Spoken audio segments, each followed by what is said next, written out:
লখিমপুৰ জিলা কদম টেঙাবস্তিত বুধবাৰে গাঁওৰক্ষী বাহিনীৰ এখনি ৰাজহুৱা সভা অনুষ্ঠিত হয়। কদম টেঙাবস্তি লাইব্ৰেৰীত অনুষ্ঠিত হোৱা এই ৰাজহুৱা সভাত সভাপতিত্ব কৰে কদম টেঙাবস্তি গাঁওৰক্ষী বাহিনীৰ সম্পাদক খগেন ৰাজখোৱাই। জাকিৰ হুছেইনে উদ্দেশ্য ব্যাখ্যা কৰা সভাত উপস্থিত থাকে বগীনদী চক্ৰ সংগ্ৰহক ক্ষীৰেন দাস, পঞ্চায়ত সদস্য অনন্ত গগৈ, সম্পাদক সদৌ অসম নিবনুৱা সন্থাৰ সাংগঠনিক সম্পাদক ফজলুৰ ৰহমান, বুথ সভাপতি প্ৰফুল্ল গগৈ, দীপেন গগৈ, তীৰ্থ গগৈকে আদি কৰি কেইবাজনো বিশিষ্ট ব্যক্তি।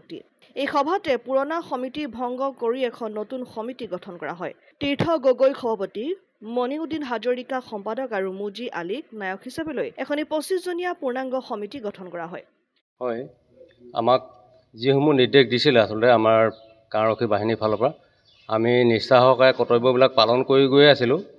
আমি আমাৰ ৱাৰ্ডত কিছুমান অপ্ৰীতিকৰ ঘটনা হৈছে, কিন্তু আমি যেতিয়া ডিউটিত থাকোঁ তেতিয়া আমি তেনেকৈ আমি তেওঁলোকক নাপাওঁ, আচলতে হাতে লোটে আমি নাপাওঁ।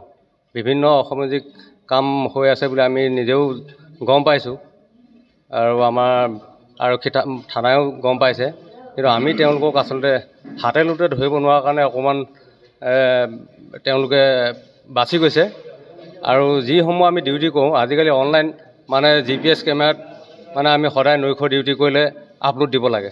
আমি তেনেধৰণে কৰি গৈছোঁ আৰু আমাৰ ছাৰহঁতে সদায় চাই থাকে ডিউটি কৰিছে নাই কৰা। কোনোবাই হয়তো নাই কৰা বুলি ক'ব পাৰে, কিন্তু ডিউটিটো আমাৰ থাকে। ডিউটিটো সদায় আমি আপলোড কৰিব লাগে। যে উচিত বিচাৰ কৰিলে বুলি ভাবিছোঁ। মই সম্পাদক হিচাপে আছিলোঁ, যিহেতু পুৰণা সমিতিখন তেখেতলোকে যেতিয়া ৰাইজে অলপ বেয়া পাইছোঁ বুলি তেওঁলোকে নিজে ভাবি পেলাই যেতিয়া কমিটিখন গঠন কৰিছে, আৰু মই ইয়াত কোনো ডিমত ৰখা নাই, মই নিজে স্বইচ্ছাই পদত্যাগ কৰিছোঁ আৰু মই ইয়াত মোৰ মেম্বাৰ হিচাপে ৰাখিছে আজি।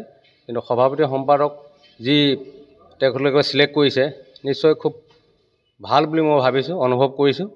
আৰু অনাগত দিনবিলাকত যাতে এই কুকৰ্মবিলাক আমাৰ ইয়াৰ পৰা নাইকিয়া হ'ব বুলি মই আশাবাদী।